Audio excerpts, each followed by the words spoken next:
नमस्कार दोस्तों। Welcome to मेहनत होगी जीत होगी यूट्यूब प्लेटफॉर्म।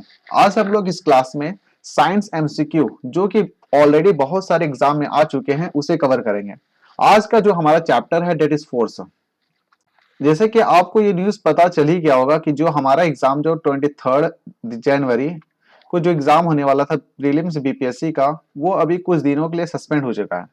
ये जो हमारा सीरीज चल रहा था BPSC practice model practice set, उसके जगह पे हम लोग क्या करेंगे, आज से नया सीरीज स्टार्ट हो रहा है डेट इज साइंस एमसीक्यू। पहला क्वेश्चन क्या है? पहला क्वेश्चन है हमारा that is newton per metre square is the international that is SI unit of home. Answer क्या होगा? That is answer will pressure. देखो प्रेशर को कैसे डिफाइन करते हैं। प्रेशर क्या होता है? That is force applied per unit area. ठीक है, तो इसको बोलते हैं हम लोग प्रेशर। तो ये इस केस में हम लोग प्रेशर का जो यूनिट होता है डेट इज न्यूटन। अब एरिया का यूनिट क्या होता है? That is metre square.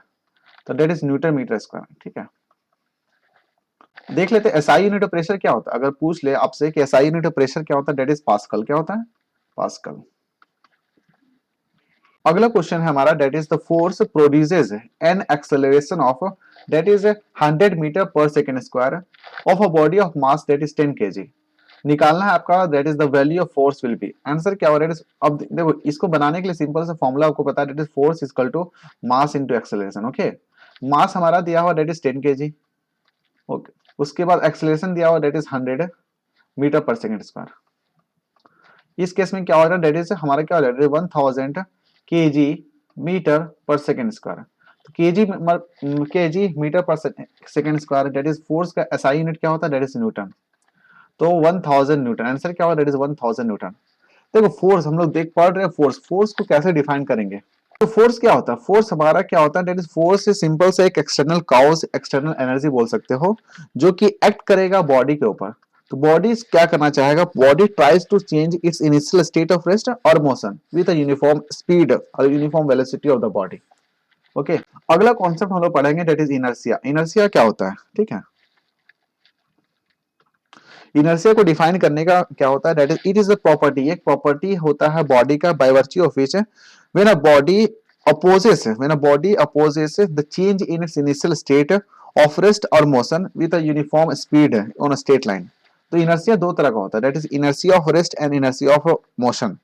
तो कुछ एग्जांपल ले लेते हैं इनर्शिया ऑफ रेस्ट का। दैट इज एग्जांपल, सबसे बेस्ट एग्जांपल हमारा है that is when a car और अ ट्रेन स्टार्ट सडनली। जैसे मान लो कोई कार है और सडनली स्टार्ट होता है तो पैसेंजर पीछे झुक जाता है। क्यों? क्या कि यहाँ पे इनर्शिया का that is when a body body चाहता है कि हम स्ट्रेट खड़ा रहें, that is inertia of rest में रहें। पर इस तरह तो जो ट्रेन है हमारा, जो कार है या ट्रेन है, सडनली मूव करता है, इसी की वजह से हमारा बॉडी बेंड करने लगता है। दूसरा एग्जांपल ले लो एक और, that is when a running horse stop suddenly. बोलो एक दौड़ता दौड़ता जा रहा है, that is inertia of motion का एग्जांपल है। When a running horse stop suddenly the rider bends forward, तो वो बेंड्स आगे चला जाता है। तो क्वेश्चन क्या पूछेगा? That is an object moves with a constant velocity. Object already move कर रहा है with a constant velocity when when क्या होगा? When no force is acting on it, when no force is acting on it. देखो जब constant velocity की बात हो ना, तो यहाँ कांस्टेंट वेलोसिटी मींस एक्सेलरेशन हमारा क्या हो जाएगा? जीरो हो जाएगा। जब एक्सेलरेशन जीरो हो जाएगा तो फोर्स इक्वल टू क्या होता है? एम इंटू ए। मास कितना भी होगा हमारा, एक्सेलरेशन जब जीरो है तो ऑटोमेटिक हमारा फोर्स क्या जीरो हो जाएगा।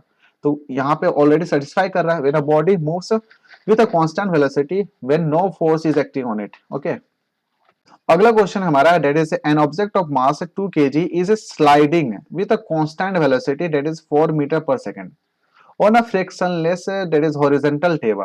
The force required to keep the object moving with the same velocity is है। देखो ये काफी अच्छा क्वेश्चन है, बोल रहा है एक सिंपल सा एक टेबल है। ठीक है, ये जो कि हमारा फ्रिक्शनलेस है। ओके, अब क्या यहाँ पे क्या हो रहा है कि एक बॉडी ऑफ मास है डेट इज कितना केजी है? डेट इज 2 केजी का है, और ये ऑलरेडी मूव कर रहा है with constant velocity that is 4 metre per second. ठीक है, अब बोल रहा है कि कितना फोर्स लगाना है ताकि बॉडी हमारा विद सेम वेलोसिटी मूव करते रहे। तो ये काफी इजी क्वेश्चन है। जब सेम वेलोसिटी की बात हो तो यहाँ पे एक्सेलरेशन हमारा क्या हो जाएगा? जीरो हो जाएगा। जब एक्सेलरेशन जब जीरो हो जाएगा तो फोर्स हमारा क्या लगेगा? That is zero. ठीक है, क्योंकि फोर्स का हमारा फॉर्मूला क्या होता है? Force equal to mass into acceleration. तो हमारा एक्सेलरेशन जब जीरो हो चुका है तो फोर्स हमारा जीरो होगा, आंसर विल बी जीरो। अगला जो क्वेश्चन हमारा that is F P S unit of force is. Answer हमारा क्या होगा, that is LB feet per second square. Okay, हम बात करें in that is in FPS unit में, तो हमारा जो मास होता है that is unit of mass is in pound. Okay, और इसको LB बोलते हैं। दूसरा अगर यूनिट ऑफ एक्सेलरेशन क्या होगा, that is feet per second square. Okay, तो जब LB into feet per second square क्या हो जाएगा, that is unit of force in FPS system. अगला क्वेश्चन हमारा है, that is when a constant force acts on an object of mass 8 kg for 2 seconds. Okay, and it increases the velocity of an object from 4 meter per second square per second to 9 meter per second. What is the magnitude of force? तो यहाँ पे क्या हुआ, that is initial velocity हमारा दिया हुआ that is 4 metre per second.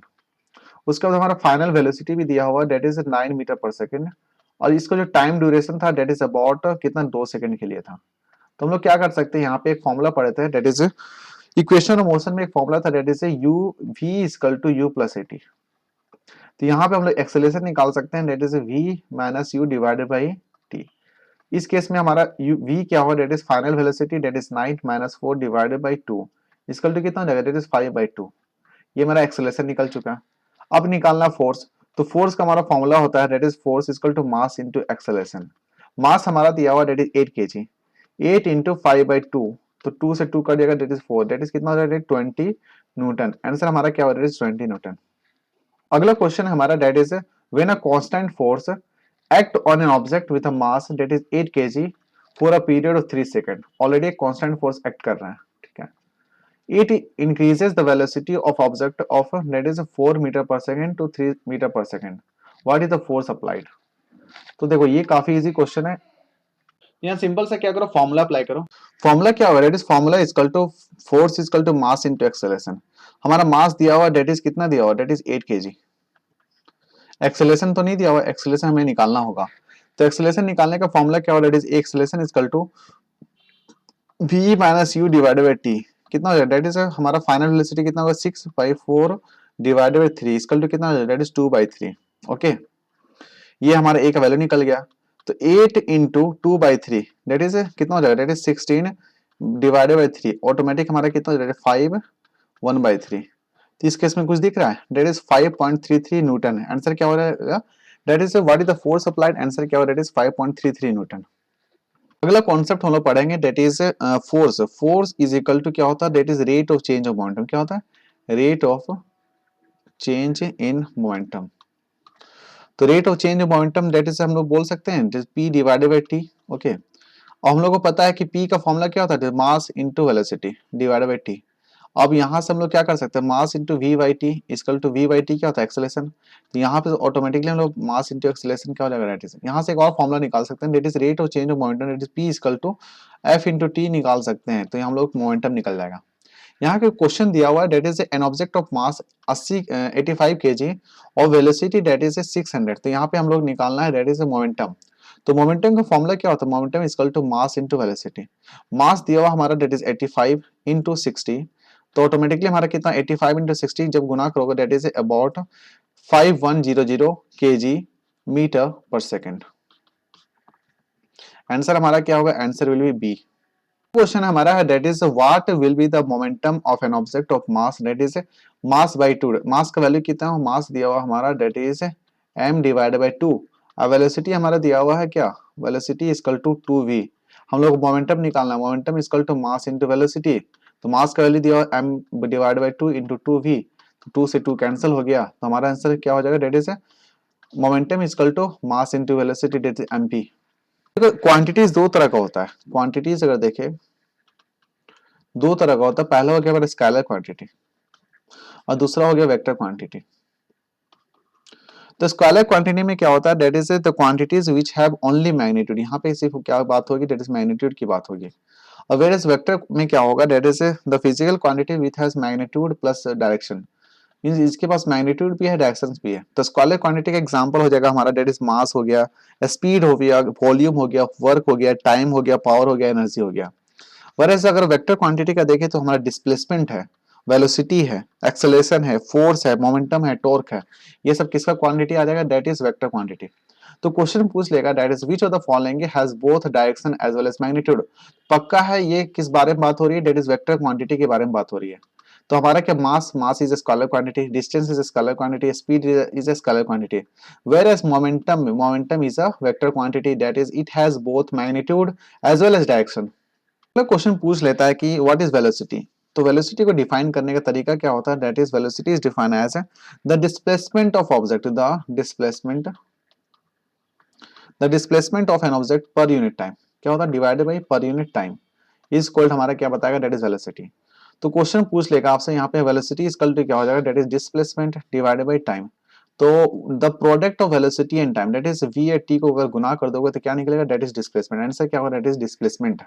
Question पूछ रहा है that is a Sunil car attains a velocity of that is 20 metre per second in 10 second, then what when started from steady state, ठीक है, वो find the acceleration of the car. तो बनाने का simple सा तरीका, हमारा इनिशियल वेलोसिटी दिया हुआ दैट इज 0 मीटर का है कि ये रुका हुआ स्टेट से स्टार्ट किया था, और फाइनल वेलोसिटी हमारा दिया हुआ that is 20 metre per second, और टाइम कितना लिया था, दैट इज अबाउट 10 सेकंड। तो हमारा एक्सेलरेशन निकालना है तो फॉर्मूला पता ही है, that is equation of motion में फॉर्मूला था ना, v equal to u plus A T. तो यहाँ से एक्सेलरेशन निकाल लोगे, that is final velocity minus initial velocity divided t equal to that is कितना हो जाएगा, that is final velocity 20 minus 0 divided by 10 equal to कितना, that is 2 metre per second square. Answer क्या होगा, that is 2 metre per second square. एक important notes याद रख लो, ठीक है, नोट्स क्या है, that is notes that is according to Newton, Newton ने बोला था that is force can never occur singly, force ऐसा क्वांटिटी है that does not occur singly in nature, ठीक है, that is it is the mutual interaction between the two bodies. Force क्या है, that is it is a mutual interaction between the two bodies. तो question पूछ रहा है यहाँ पे that is dash is never alone in nature. Answer क्या होगा, that is force. Unit of force तो पता ही है, unit of force is that is Newton. अगला जो क्वेश्चन हमारा that is which of the following quantities has the maximum value of inertia. तो इनर्शिया का ऑलरेडी हम लोग डिफाइन कर चुके हैं, that is inertia is the property of a body by virtue of which the body opposes the change in its initial state of rest और motion with a uniform speed in a uniform directions और uniform straight line. देखो inertia, अगर हम बात करें inertia के बारे में, तो इनर्शिया क्या करता है, is directly proportional to mass of the body, ठीक है। इनर्शिया किस पे डिपेंड करता है, is the mass of the body. तो बोल रहा है कि which of the following is maximum value of inertia. तो जिसका यहाँ पे rubber ball, scooter, 10 rupees coin और ट्रेन, तो जिसका मास ज्यादा होगा उसका वैल्यू मैक्सिमम होगा। तो आंसर क्या होगा, यहाँ पे ट्रेन होगा। तो यहाँ पे याद रखना, यहाँ पे की नोट यही था कि inertia is directly proportional to mass of the body. अगला क्वेश्चन हमारा है that is a cricket ball of mass that is 100 gram moving with a velocity of that is about 30 metre per second and is stopped by a player कितना in 0.05 second, what is the average force exerted by the player. यहाँ पे concept आएगा हमारा that is force. Force is equal to is directly proportional to that is rate of change, force is equal to rate of change in momentum, rate of change of momentum. यहाँ पे क्या ball का momentum तो change हुआ ना, rate of change of momentum that is P divided by T. P का formula क्या होता है, M into V divided by T. तो यहाँ पे हमारा मास दिया हुआ है, मास कितना दिया हुआ है, दैट इज अबाउट 100 ग्राम। इसको केजी में कन्वर्ट कर लो तो 1000 से डिवाइड करोगे। वेलोसिटी हमारा दिया हुआ that is 30 metre per second divided by time दिया हुआ दैट इज 0.05। इसको जब सॉल्व करोगे दैट इज कितना आएगा, दैट इज 1 2 2 जीरो से कट गया, ये से ये कट गया और यहाँ से ये कट जाएगा, दैट इज 20 2500। तो 3 दूनी 6 कितना हो जाएगा, दैट इज 60 न्यूटन। आंसर क्या हो, दैट इज हमारा 60 न्यूटन। अगला जो हमारा है दैट इज न्यूटन्स का second law, that is Newton का सेकंड लॉ बोलता है that is the rate of change in momentum of a body is directly proportional to the applied force of a body and takes place in direction of force applied. That is यहाँ पे force is equal to M A, ठीक है। Newton's का जो second law basically बताता है that is the magnitude और strength of the force. Question क्या बोल रहा है, क्वेश्चन बोल रहा है कि the rate of change in momentum of body is directly proportional to the force applied. Answer क्या हो, दैट इज बी।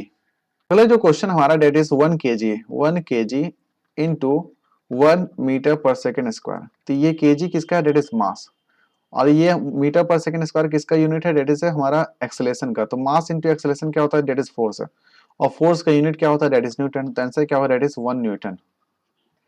तो क्वेश्चन हमारा that is what is the publication year of Newton's law of motion. Answer क्या होगा, that is 1687।